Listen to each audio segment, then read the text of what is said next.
வீடியோவில் என்ன பண்ண போகிறோன்னா ஆம்லேட் தான் பண்ண போகிறோம். ஃபஸ்ட்டு என்னெல்லாம் பண்ணணும்னு பார்த்துக்கலாம். பொடி பொடியாக வெட்டின தக்காளி, பொடி பொடியாக வெட்டின வெங்காயம் இதெல்லாம் நான் எடுத்து வச்சிட்ருக்கேன். அடுத்தது வந்து இந்த வெங்காயமும் தக்காளியும் இந்த பவுலில் நான் ட்ரான்ஸ்ஃபர் பண்ணிட்டு உங்கள்கிட்ட காமிக்கிறேன். இப்போ நான் இந்த காய்கறி கட்டரில் இருந்ததை நான் வந்து பவுலில் மாற்றிக்கிட்டேன். இப்போ இந்த பவுலில் இருக்கிறதுல நான் முட்டை உடச்சி போட்டுக்கிறேன். ஒரு முட்டை உடச்சி ஊற்றிட்டேன். அடுத்தது இன்னொன்று முட்டை உடச்சி ஊற்றுறேன்.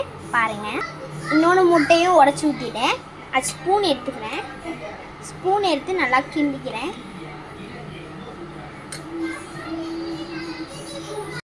இப்போ மிளகும் சீரகமும் அரைச்சி தூள் பண்ணி பெப்பர் தூளை போட்டுக்கலாம். தேவையான மிளகு போட்டு நல்லா கலக்கி இன்னும் கொஞ்சம் தேவைப்பட்டுச்சுன்னா இன்னும் கொஞ்சம் போட்டு கலக்கிக்கலாம்.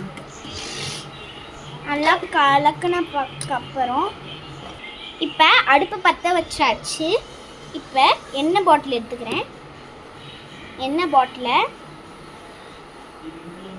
திறந்துட்டு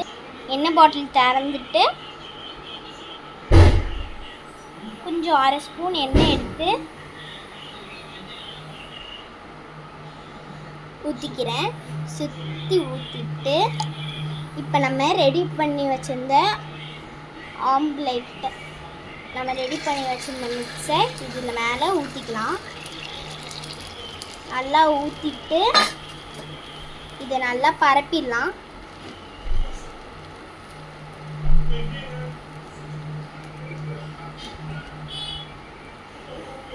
கலக்கியாச்சு. இப்போ இன்னும் கொஞ்சம் எண்ணெய் தேவைப்பட்டுச்சுன்னா ஒரு அரைக்கரண்டி நெய் எடுத்து அரைக்கரண்டி எண்ணெயை எடுத்து ஊற்றிக்கலாம். இப்போ திருப்பி போட்டு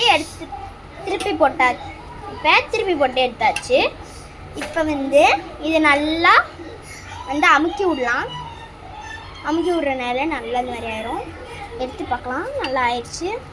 இப்போ திருப்பி போட்டுடலாம். நல்லா வந்துடுச்சு நம்மளோட ஆம்லேட். இப்போ பிளேட்டில் போட்டுடலாம். நம்ம ஆம்லேட் ஃபுல்லாக போட்டாச்சு.